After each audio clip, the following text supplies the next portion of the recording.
आप सभी को मैथ में टॉप 5 बेस्ट क्वेश्चन बताते हैं वो ट्रिक से, ठीक है ना। जरा पहला क्वेश्चन देखिए। क्वेश्चन क्या कर रहा है कि 12, 19, 26, 33, 12 दिया है, 19 दिया है, 26 दिया है और 33 दिया है और पूछ रहा है 10वीं संख्या ज्ञात करो। हो सकता था ये 100वीं संख्या भी पूछ सकता था, हो सकता था ये 101वीं संख्या भी पूछ सकता था। तो कोई भी संख्या अगर पूछ दे तो भी उसका आप आंसर कर सकते हैं। कैसे कर सकते हैं जरा देखिएगा। अगर ये देखा जाए कि इसका अंतर कितना है तो इसका अंतर कितना है 7 है, इसका अंतर कितना है 7 है, इसका अंतर कितना है 7, यानी हर जगह अंतर क्या है समान है। और जब अंतर समान है तो इसका मतलब ये समांतर श्रेणी में है और समांतर श्रेणी का जो पहला पद होता है वो ए होता है, दूसरा होता है ए प्लस डी होता है, ध्यान से सुनिएगा। तीसरा होता है ए प्लस 2d और चौथा होता है ए प्लस 3d। यानी सब में बस सार्वमांतर जोड़ दी। देखिए 12 में 7 जोड़िए 19 आएगा, 19 में 7 जोड़िए 26 आएगा। तो ही हम सार्वमांतर अगर डी मान लेंगे, आप प्रथम पद अगर ए मान लेंगे तो ए प्लस डी दूसरा पद आएगा और फिर इसमें डी और जोड़ देंगे तो ये आ जाएगा, इसमें डी और जोड़ देंगे तो ये आ जाएगा। इसी तरीके से आगे चलता चला जाएगा। जरा देखिएगा चौथा पद ए प्लस 3d है यानी 4 है तो एक कम, तो इसका मतलब है कि अगर 10वीं की बात करेगा तो जरा बताइए क्या हो जाएगा, एक कम यानी ए प्लस 9d। बस कोई दिक्कत नहीं। तो ए का वैल्यू कितना है 12, तो 12 रख दीजिए और 9 गुणे डी का वैल्यू कितना है 7 है, तो बस इसी को सॉल्व कर लीजिए। 12 प्लस 9 7 63, 12 कितना आ जाएगा 75, ठीक ना। तो जरा बताइएगा 101वीं संख्या कौन सी हो जाएगी, तो क्या हो जाएगा ए प्लस 100d, यही ना हो जाएगा। ए का वैल्यू कितना है 12 प्लस 100 गुणे डी का वैल्यू कितना है 7, कितना हो जाएगा 12 प्लस 700 इक्वल टू 712। देखिए कितनी आसानी से आप लगा सकते हैं, ठीक है ना। तो इस तरीके से आप क्वेश्चन लगा लीजिएगा। चलिए अब अगला क्वेश्चन देखते हैं, ठीक है। तो जरा देखिए अगला क्वेश्चन क्या कर रहा है। अगला क्वेश्चन कर रहा है दो संख्या दे रखा है 3 और 5, ठीक है ना। दो संख्या का अनुपात दे रखा है 3 और 5, ठीक है, कोई दिक्कत नहीं है। लसा दे रखा है, इसको एकदम ट्रिक से लगाइएगा, ठीक है। तो कैसे लसा 75 दे रखा है और मौसा पूछ रहा है। कभी भी अगर मौसा पूछेगा तो क्या करिएगा, लसा बटा जो संख्या का अनुपात है ना उनका गुणा कर दीजिएगा, यानी संख्याओं के अनुपातों का गुणा, यहाँ पर लिख दीजिएगा अनुपातों का गुणा। बस इसी को सॉल्व कर लीजिए। लौसा कितना भैया 75 है, अनुपातों का गुणा कर लीजिए 3 गुणे 5 तो 5 15 15 25 75, ये जो 5 आएगा वही आपका क्या आ जाएगा मौसा।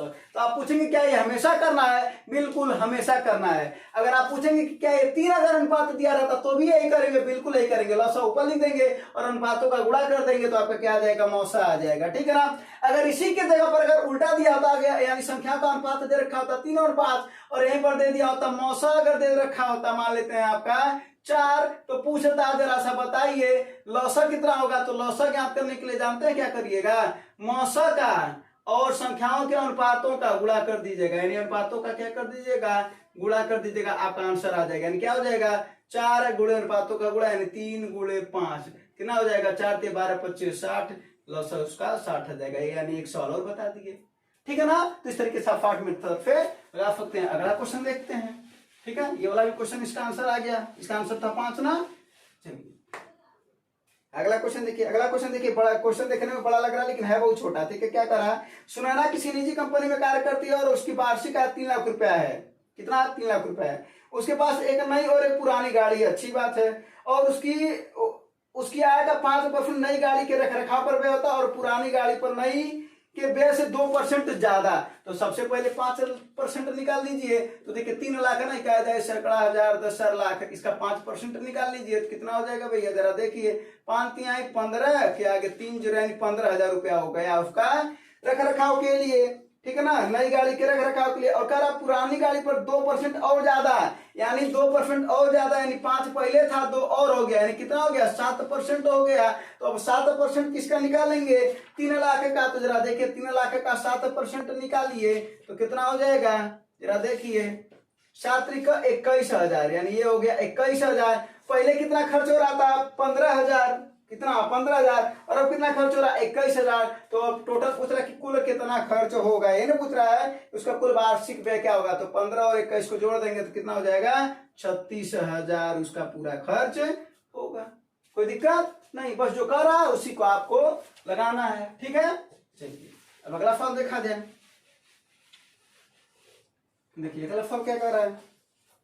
अगला फल है कि ये देखिए ये सवाल हमेशा आता है, धोखा देने वाला सवाल ये है। दुकानदार जब भी धोखा देता तो आपको लगाएंगे कैसे, तो जरा देखिए इसको कैसे लगाएंगे, a plus b plus a b by 100 पर लगाएंगे, ठीक ना। तो 1% का धोखा दे रहा ना, तो बस 1% हर जगह रख दीजिएगा, यानी a का वैल्यू भी 1%, b का भी वैल्यू 1%, क्या हो जाएगा 1 प्लस 1 गुणे 1/100, तो 1 2 प्लस ये कितना हो जाएगा 0.01, तो 2.01% का क्या दे रहा है, कुल माप तौल में धोखा वो दे रहा है, यानी उसका लाभ इतना हो रहा है, ठीक ना। धोखा दे रहा है तो उसका लाभ ही तो होगा दुकानदार का, जाहिर सी बात है। अगर यहीं पर अगर हम कर दें कि वो 5% का अगर धोखा देता तो बताइए उसका लाभ परसेंट क्या होगा, मापने में और तौलने यानी खरीदने और बेचने दोनों में अगर वो धोखा दे रहा है दुकानदार, तो जरा उसका बताइएगा आंसर कितना आएगा लाभ प्रतिशत, ठीक है ना। चलिए, तो धोखा देने वाला फल याद रखे रहेगा, यही फार्मूला, इसको याद रखिएगा, ठीक है। एक और लास्ट सवाल है, बस यही लास्ट सवाल है, ठीक है।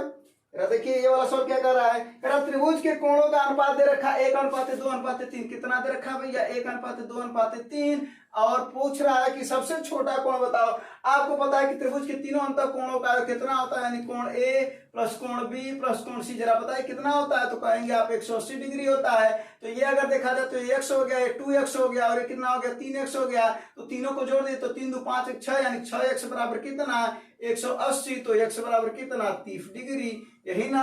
अब क्या पूछ रहा है, सबसे छोटा कोण बताओ, तो सबसे छोटा कोण तो x ही तो है, इसका आंसर कितना आ जाएगा 30 डिग्री आ जाएगा। अगर पूछता सबसे बड़ा कोण बताओ तो कितना हो जाता 90 डिग्री हो जाता, कोई दिक्कत नहीं है। दोनों का योग पूछता तो भी बता देते, जो पूछता वो बता देते। अगर पूछ देता कि बड़े का और छोटे का अंतर बताओ, तो 3 में से x था 2f, तो 2 गुणे 30 यानी 60 डिग्री का अंतर हो जाता अगर वो पूछता तो, ठीक ना। तो ये 5 आपके बेस्ट सवाल थे जो आपकी परीक्षाओं में कभी कभी पूछे जाते हैं। धन्यवाद, जय हिंद।